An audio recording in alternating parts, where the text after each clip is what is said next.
Hi everyone and welcome to Lit Lessons with GCS Memes. Today we're looking at key quotations from Macbeth. I've picked 10 key quotes that you should memorise for the play that are quite wide ranging, covering a good range of characters and themes that will help you in your GCSE examinations. Now you might decide to make flashcards out of these, you might decide to do mind maps of these, or start writing paragraphs about these to practice for your upcoming exams. So without further ado, because we've got a lot to get through, let's have a look at quote 1. And quote 1 is "Fair is foul and foul is fair," said by the witches together in Act 1, Scene 1. The paradox and iambic rhythm that they use basically translates to "good is bad and bad is good." And what we have here is we have the introduction to Scotland being kind of this topsy-turvy world where being a good person can be bad for you, which is the case when it comes to King Duncan, and being bad can usually work in your favour, which certainly applies to characters like Macbeth and Lady Macbeth as they sin. And what we also have to consider as well is this introduces the witches as an embodiment of evil. And it's important to remember that this time James I, the King of England and Scotland, wrote a book about witches called Demonology, in which he explored witchcraft. So without that book, and without King James being interested in the witches, there'd be no witches in this play as Shakespeare was writing for his audience.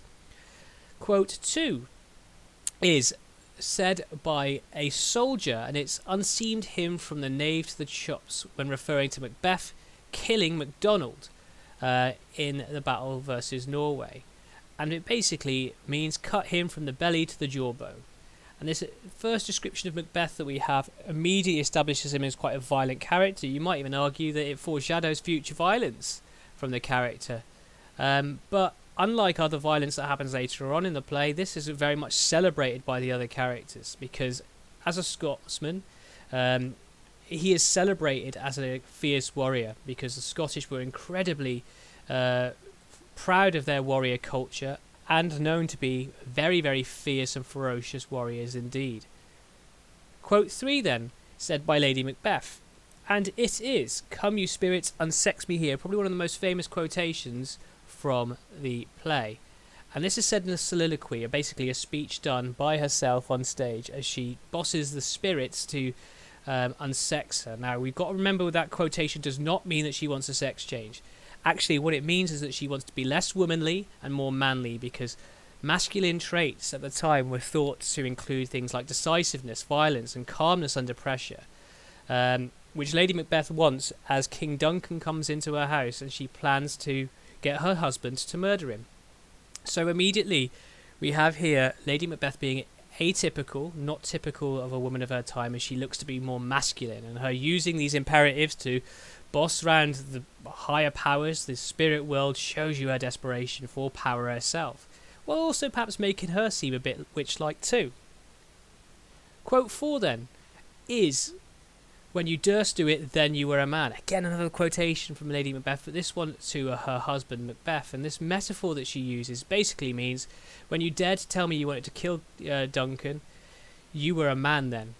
And she immediately, and throughout the text, as soon as she sees Macbeth, manipulates him by questioning his manhood, which immediately would make him feel under pressure to do what she wants, as being manly and being masculine as a man at that time was very important. It was a very patriarchal time when being a man, being masculine, was far more of importance than doing the right thing sometimes. Okay, and she's certainly trying to make him see that for himself. Quote 5 then is "this a dagger which I see before me?" which again is from a soliloquy, okay, said by Macbeth on stage by himself as he talks through his thoughts and feelings. And he sees this floating dagger leading to Duncan's room. And this dagger becomes a symbol of potentially temptation, potentially guilt, as he hallucinates it. Some might argue actually the witches are showing him the dagger to manipulate him further, to ensure that he actually kills King Duncan. But regardless of all that, what we do know from this quotation and from this soliloquy in general is he asks a lot of the rhetorical questions like this, and it reflects his confusion and uncertainty in this scene about what he's about to do. Quote 6 then is said by Banquo, and he says in a soliloquy once again, "I fear thou playedst most foully for it." So in another private speech, he's saying, I'm worried that you became the king by foul play, about King Macbeth in Act 3. He's just become king, and Banquo is uncertain that he has done that fairly. And Banquo is a very, very loyal and positive character, especially a loyal friend to Macbeth. So this shows you his growing distrust in his friend, which turns out to be quite well-founded when we obviously find out that Macbeth wants to kill his best friend slightly later on in this act. Now, Banquo is still presented as incredibly positive, and I think it's important for you to realise that there's some context behind this.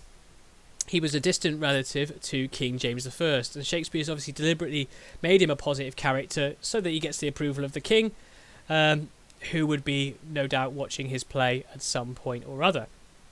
Okay, quote 7 then, is Macbeth at a feast, saying, "Never shake thy gory locks at me." He's now killed Banquo, and sees him at a feast.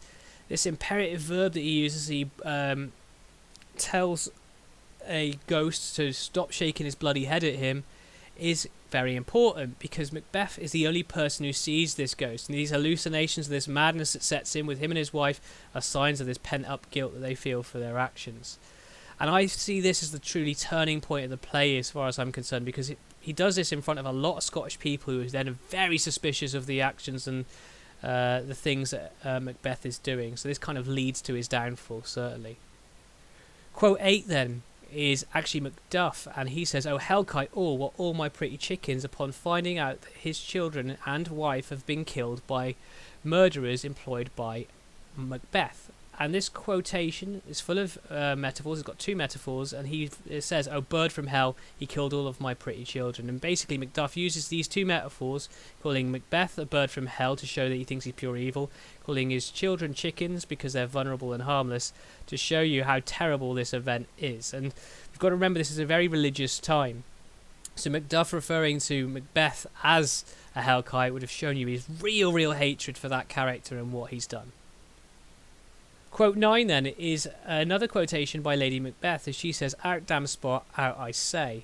And the repetition and exclamation mark in this quote is basically her saying, "Get out damn blood, get out I say." She sleepwalks on stage, and she essentially imagines blood on her hands and tries to scrub it off. And again, this symbolises her great guilt she feels for her actions. And this quote directly contrasts with her at the start, where she says, "A little water clears of this deed," and her kind of general demeanour in Act 1 as well, when she is kind of calm and calculated. So she's gone from being this person who thinks it's easy to get blood out of their hands to being able to unable to get blood that doesn't even exist out of her hands. It shows you a massive transformation. And finally, quote 10 is said by Malcolm, the final speech of the play, and he refers to Macbeth and Lady Macbeth as the dead butcher and his fiend-like queen. And he's basically saying that this dead butcher and his demon-like queen, about Macbeth and Lady Macbeth. Malcolm ends the play as king, and he has these final lines in the play to show you his emergence to power. And this negative language towards these people shows you he's ultimately very good, and that there is kind of a slight glimmer of a happy ending at the end of Macbeth. And I think it's really important for you to realise that at this time they believed God chose the king, and Duncan was chosen by God, and Malcolm would have been the next rightful heir to the throne, not King Macbeth. So the fact that he ends up back on the throne here, Malcolm, is basically a return to normality. So your job now, take these quotations, go back through what I've just discussed, maybe make flashcards, write some essay paragraphs about them, or do some mind maps to complement your revision. There's a little meme for you. As always, check out our Instagram page, like and subscribe for more, because I'm going to be doing more of these key quotes videos, and let me know anything else you want in the comments below. Thank you very much.